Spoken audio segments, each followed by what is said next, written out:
es una plataforma del Comité de Educación de Vega Coop.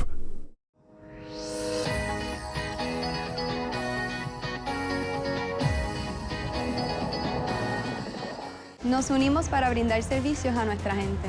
Somos personas ayudando a personas. Todos tenemos los mismos derechos en beneficios y decisiones. Promovemos el bienestar social y el desarrollo económico en las comunidades. Las tasas de interés más favorables. Distribuimos las riquezas equitativamente, con alta satisfacción de sus miembros. Vivimos y nos reinventamos para ofrecerle lo mejor. Únete y disfruta de nuestra experiencia financiera. Porque todos somos dueños. Vega Coop, de tu lado, siempre.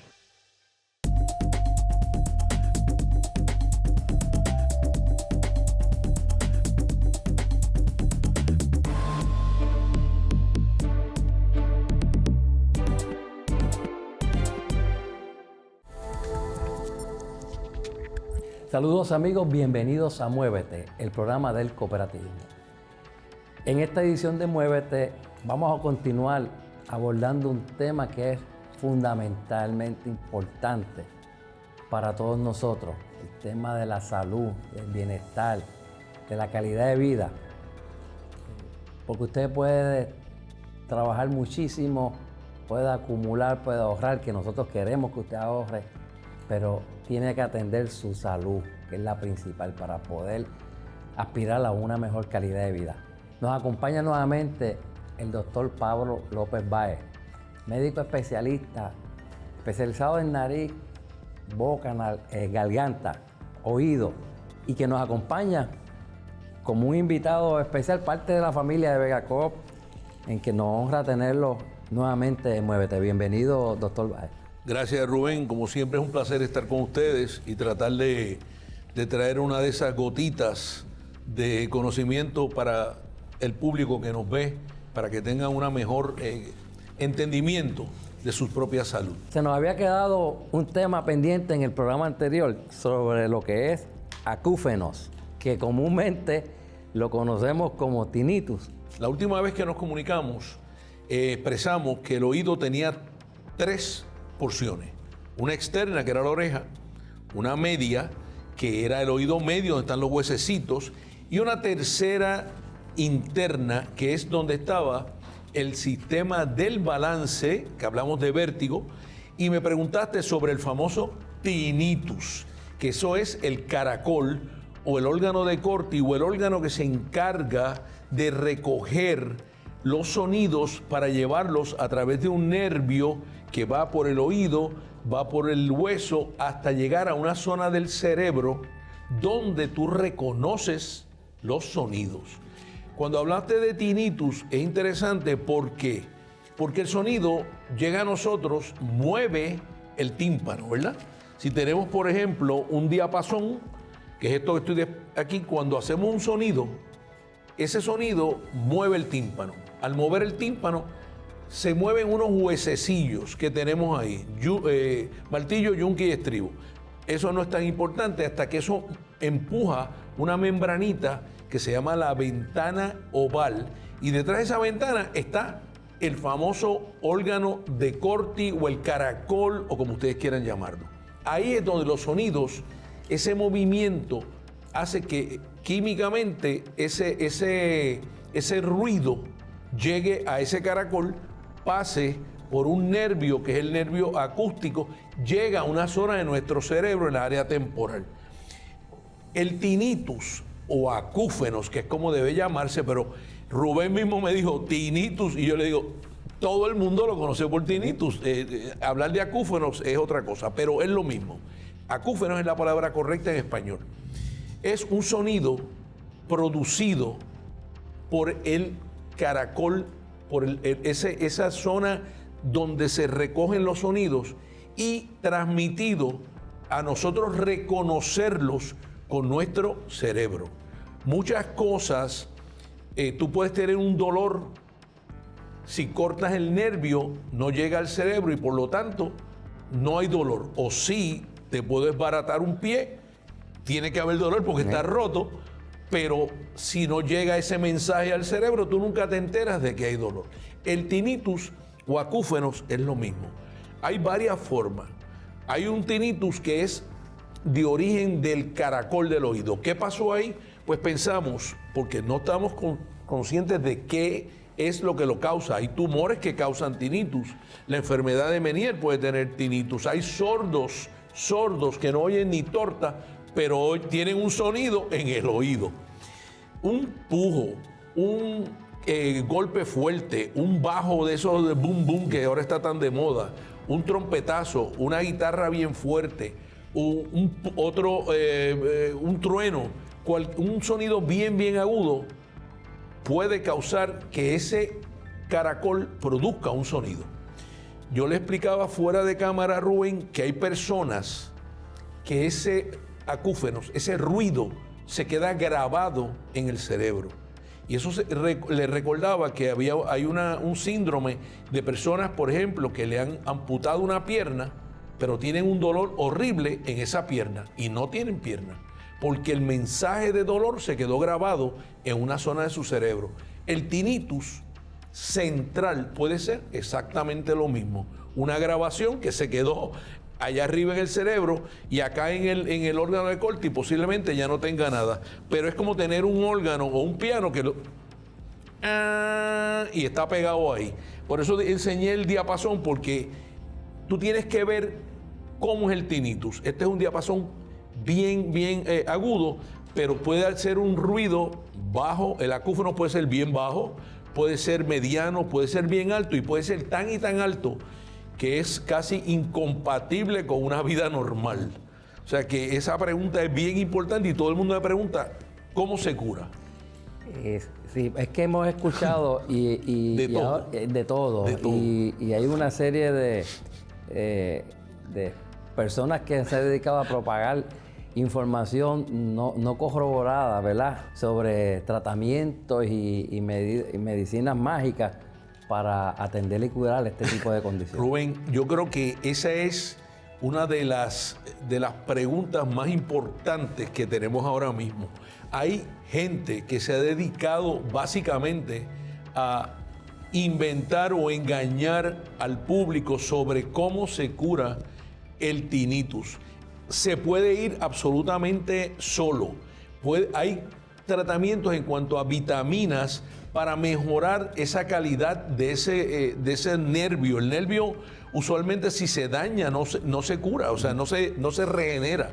Pero hay vitaminas que ayudan, hay el complejo B1, B6 y B12 ayuda, hay medicamentos que te hacen por la noche por lo menos descansar para que no lo oiga y te deje dormir. Pero básicamente el tinnitus, y por ahí hay, como dices tú, miles de personas inventando cosas y diciendo que mejoran el acúfeno. No se preocupe, usted venga aquí, lo ponemos en un salón, le damos vuelta en el techo, lo viramos al revés, lo hacemos comer esto.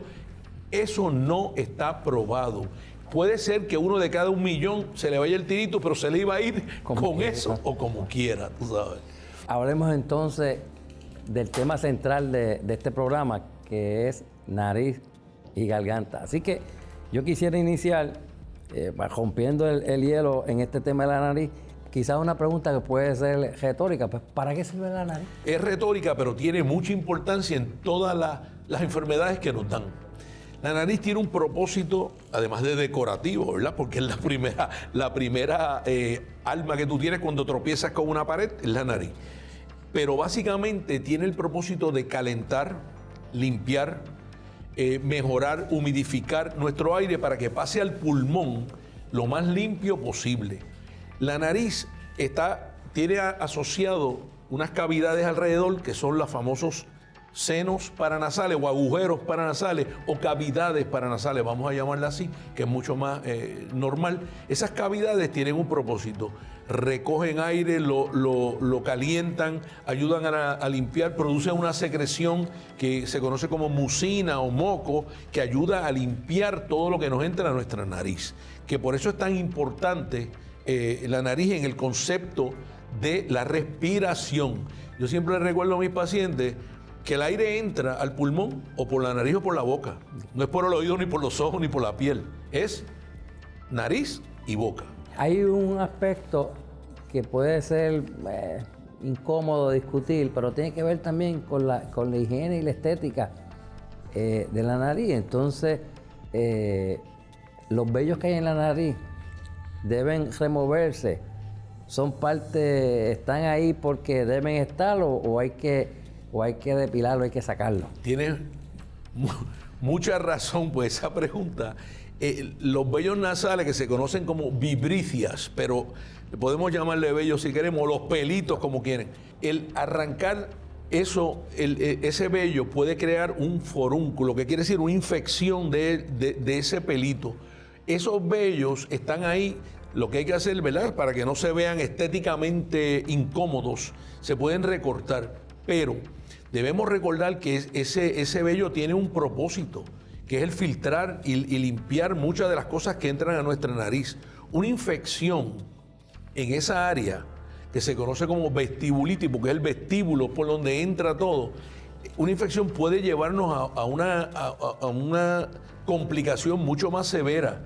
Y en muchas de las narices, o casi todas las narices del ser humano, existe un grupo de bacterias que viven con nosotros, que están ahí, que puede oscilar entre una bacteria que se conoce como el estafilococo, pero hay una de ellas que todo el mundo conoce, que le dice MRSA, que quiere decir Methicillin Resistant Staphylococcus aureus. Es una bacteria que se come la piel. Es la famosa flesh eating bacteria, o bacteria que come piel, y te come la nariz, te hace un agujero y te puede infectar esa área. Por eso es que es bien peligroso el arrancar los vellos nasales o las vibricias y traquetearla de una forma agresiva, porque puedes acabar con una infección que a la larga te puede costar hasta la vida. Puede ser contraindicado las perforaciones, los piercing, ese tipo de elementos que no son comunes, que se pueden considerar extraños a la nariz. Oh, sí. Déjame decirte, por ejemplo, en los usuarios que hay una vasoconstricción de sustancias controladas, el tabique nasal, que es lo que divide la nariz en dos, vamos a ponerlo como si fuera una pared, divide la nariz en derecha e izquierda, al estar perforado hay un trasiego de bacterias y de aire de lado a lado. Esto puede llevar a infecciones recurrentes. Básicamente es el espacio que divide la nariz entre derecha e izquierda, y el propósito principal es que el flujo de aire sea igual. Ahí vienen los tabiques que están virados por golpe, trauma, por infecciones crónicas. Antes se veía muchísimo con la sífilis, que se comía el cartílago de la nariz y se caía la nariz. O sea que sí, tiene mucho que ver ese septo, esa pared en el medio, y perforaciones que las puede causar también medicamentos. No debemos pensar solamente en... Hay medicamentos que hacen una vasoconstricción tan fuerte que puedes dañar el tejido nasal para siempre. Hay una costumbre en Puerto Rico, hay una pomada de nombre comercial que tiene mentol y que la gente tiene de costumbre utilizarlo frecuentemente. El mentol, como el eucalipto, básicamente hacen una constricción del tejido. Se puede utilizar en la parte externa, ¿verdad? El alcanfor, el mentol y el eucalipto. Pero la base de esa pomada que tú estás hablando, que todo el mundo sabe cuál es, pero no la podemos mencionar, es petróleo jelly. Por lo tanto, tú estás poniéndole una grasa derivada del petróleo dentro de la nariz. Si tú tienes una cortadura pequeña y una de esas macromoléculas de petróleo entra, puede pasar por una de las arteritas pequeñas de la nariz, irse a la arteria que va al ojo, y puedes quedarte ciego porque te puede dar una trombosis de la arteria de la retina. También, si se absorbe, puedes tener muchísimos problemas. En mi época, esa pomada se usaba mucho en el pecho. Cuando tú tenías un catarrito, te embarraban de arriba abajo. Tus amigos te criticaban por el exquisito olor a eucalipto, mentol y alcanfor. Y la ponían también nuestras abuelas en la nariz. Pero también le echaban en un cacharro. Yo no sé si tú pasaste por eso. Y te ponían los vapores a respirar esos vapores. Créelo o no, esa era la mejor de todas. La mejor forma de hacerlo es esa, porque son vapores de eucalipto, mentol y alcanfor. Hay conexión entre lo que es la nariz, la garganta y el oído. Esa es la conexión más importante que tiene nuestro cuerpo, para que lo sepas. Ya como dijimos al principio, yo no sé si lo dijimos antes, el aire solamente entra por nariz o por boca. Una obstrucción nasal que te pone a respirar inmediatamente por la boca, haciendo que no tengas la defensa ni el calentamiento de ese aire como lo hacía por la nariz. Eso lleva a que el tejido de lo que llamamos la garganta, que en este caso sería la faringe o hipofaringe, pero vamos a llamarle garganta, ese tejido de la garganta tenga que hacer un trabajo al cual él no lo enseñaron. Ahí hay unas estructuras que tienen un poder muy parecido a lo que eran las adenoides en los niños, linfáticas, que pueden aumentar de tamaño, y al aumentar de tamaño te da la sensación de ahogo. Ese es el famoso que empieza porque ese tejido aumenta de tamaño, empuja un cartílago que se llama el epiglotis, y eso puede bloquear el área de las cuerdas vocales, dándote una sensación de ahogo horrible. La importancia entre nariz, ¿verdad?, garganta y oído, los tubitos de drenaje del oído que habíamos hablado, la famosa trompa de Eustaquio, drenan en la pared posterior de la faringe, en la parte baja de la nariz. O sea que toda esa conexión, una infección de garganta te puede llevar a que el oído se te tape. Una infección de oído puede hacer que el drenaje baje a la garganta y te la infecte. O sea que todo esto está bien relacionado, y nuestra vida depende de si podemos entrar el aire por nariz o por boca, porque si no, no tenemos por dónde respirar. Se escucha mucho y es bastante frecuente en el ámbito familiar y en el campo laboral también, la famosa sinusitis. Y entonces, como que no está realmente muy claro qué es la sinusitis, cómo se diagnostica y cómo se puede prevenir, si es prevenible, y cómo se puede atender. Yo le digo a mis pacientes que la sinusitis es como llamarse Pablo. Si no, tienes que ponerle un apellido. ¿Por qué? Porque, como explicamos, los senos paranasales son cavidades. Unas cavidades que están cubiertas por el mismo tejido que tiene la nariz. Por eso ya casi no hablamos de sinusitis. En la fase médica se habla de rinosinusitis, porque si está infectada la nariz, está infectados esos agujeros, esas cavidades. La sinusitis puede venir de muchas cosas. La más frecuente es la rinosinusitis alérgica, que todos conocemos. Se fue al campo, había polen, se le tapó la nariz y se inflamó todo eso. La sinusitis catarral, todo niño que tiene catarro, un catarro común, que es un virus común, tiene sinusitis. Entonces hay médicos que le mandan a hacer una placa: mire, señores, si usted tiene un catarro común va a tener sinusitis porque su nariz está inflamada, y si está inflamada la nariz, están inflamadas las cavidades o senos. La sinusitis puede ser traumática después de un golpe, puede estar los senos llenos de sangre. La sinusitis puede ser por hongo. Hay hongos que crecen ahí y viven contigo muchísimo tiempo, creando un tipo de alergia crónica, y por más que te hagan pruebas, tú no sabes por lo que es, porque allá adentro hay un hongo viviendo contigo en tu canal. La sinusitis puede ser infecciosa por bacterias, no virus solamente, bacterias, que son bien peligrosas, porque lo que dijimos antes, el ojo descansa en el techo de esa cavidad. Por lo tanto, una infección en ese agujero, en esa cavidad, puede pasar al ojo, darte una infección, una oftalmitis, y te puede quedar ciego. Hay situaciones que puede provocar también un dolor agudo en la boca, en los dientes. Oh, sí. Y pudiera estar quizás la persona acudiendo a un dentista y no tiene una situación. Yo te diría que hay un porciento bien grande de pacientes con infecciones de sinusitis que el único síntoma es un dolor en los dientes.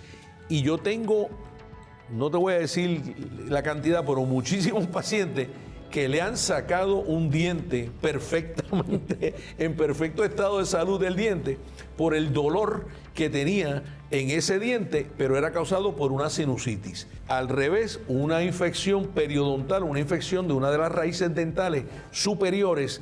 Hay raíces que están metidas dentro del seno maxilar, o sea, dentro de la cavidad, y pueden infectar eso. O sea, que eso es de arriba abajo y de abajo arriba. Pero la pregunta es excelente. Dolores de muela que no encuentran. Si miras bien, tiene sinusitis. Para efecto, ¿verdad? No pretendemos que las personas que nos sintonizan y nos siguen por las redes sociales salgan corriendo a la farmacia a comprar un... No estamos aquí prescribiendo, no se están prescribiendo, ¿verdad?, un tratamiento, pero ciertamente hay que distinguir y conocer cuándo es necesario tomar antibióticos para atender alguna situación que tengamos, por ejemplo... Parecida a la sinusitis. Parecida a la sinusitis. Ok. Eso es bien importante porque no todas las sinusitis necesitan antibióticos. Tú tienes una sinusitis inflamatoria, alérgica, causada porque pues, estuvo en un sitio donde había mucho polen, hongo, grama, espora. Se tapa, la secreción es clara, no tiene fiebre, no tiene... Ese paciente posiblemente con antiinflamatorios tópicos nasales, un antihistamínico sistémico y un descongestionante mejore perfectamente sin la necesidad de antibióticos. Ahora, tienes un paciente que comienza con eso, empieza a producir una secreción pus purulenta, blanquecina, amarilla, verde, brown, color marrón, perdón, y ese paciente empíricamente tú le puedes dar antibióticos sin tener que esperar que llegue el cultivo, pero le puedes hacer un cultivo y normalmente te viene una bacteria que es bien agresiva. Es raro, yo te digo que yo uso muy poco antibiótico en pacientes porque lo más que yo veo son rinosinusitis de tipo alérgica, irritativa, por medicamentos, tú sabes. Pero básicamente no todas las sinusitis necesitan antibióticos. Uno va a farmacias, sean de la comunidad o cadena, y hay todos unos displays, unas góndolas, y ya están especializadas, ya están segmentadas. Sí. Y entonces hay inhaladores, hay pompas, hay spray, hay para hacer hasta lavados, y entonces, ¿cómo nosotros podemos saber, ¿verdad? Si no podemos acudir al especialista o no, un fin de semana o está complicado, ¿cómo nosotros podemos saber si qué es lo que tengo y realmente qué debo tomar para que nos ayude para empezar? Mira, es interesante porque yo hace poco fui a una farmacia con el único propósito de ver todos los medicamentos que tienen para la rinosinusitis over the counter, o sea que usted lo puede comprar sin receta y con unas indicaciones específicas, como tú dices, que es interesante porque hay que utilizar un medicamento para cada cosa. Por ejemplo, hay sprays atomizadores, vamos a usar la palabra correcta, sí, de tipo descongestionante, con una notita que dice puede subir la presión, bien pequeña, y lo va a descongestionar muy rápido. Hay atomizadores antiinflamatorios. Es diferente. Algunos de ellos son derivados de los esteroides, de la cortisona. Estos sprays, pues los puedes utilizar un tiempo, si es que lo que tienes es un proceso alérgico ya diagnosticado de antemano.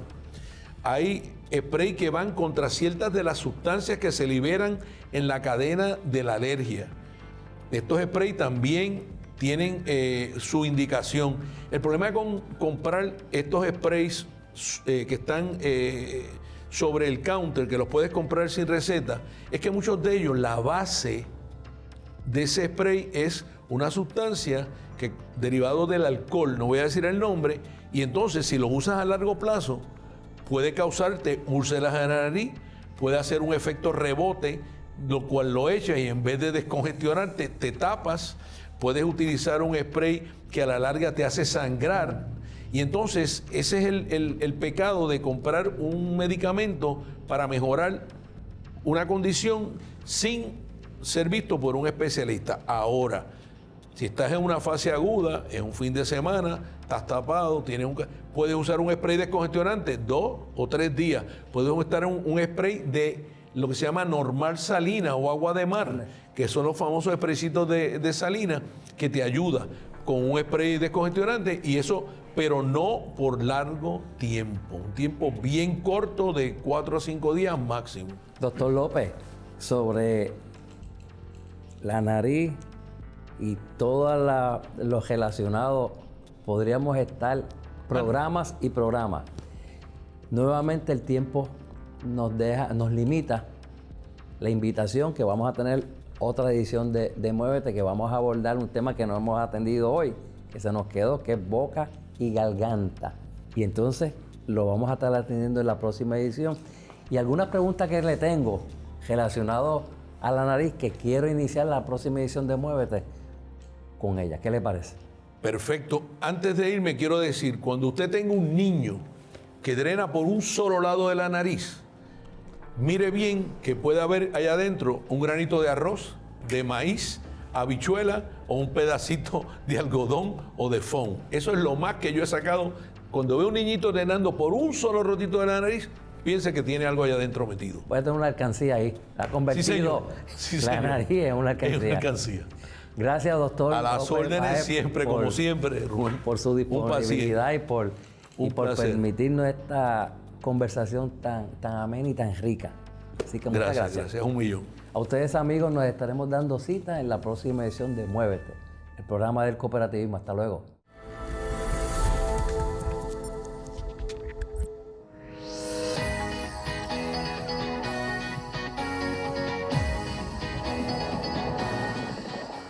Vega Coop siempre está a la vanguardia de la tecnología y buscando cómo satisfacer las necesidades de nuestros socios y no socios. Es por esa razón que creamos esta nueva plataforma de servicios virtuales. Puedes realizar pagos, transferencias, aperturas de cuenta, solicitud de préstamo y muchos otros más servicios. Llámanos y con mucho gusto te atenderemos. En Vega Coop contamos con un personal capacitado para brindarte un servicio de excelencia. Te ayudaremos a realizar la mayoría de tus transacciones desde la comodidad de tu hogar o trabajo. Y recuerda que en el Centro de Servicios Virtuales estamos de tu lado siempre.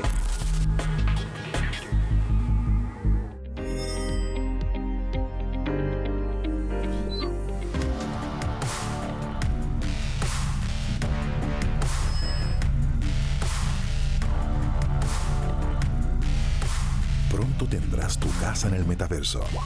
Mientras tanto, te ayudamos a comprarla en la isla.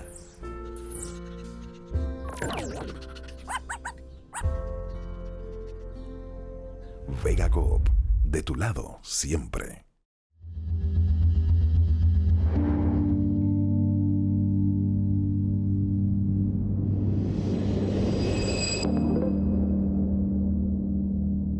Muévete. Es una plataforma del Comité de Educación de Vega Coop. Produce Here and Now para Vega Coop.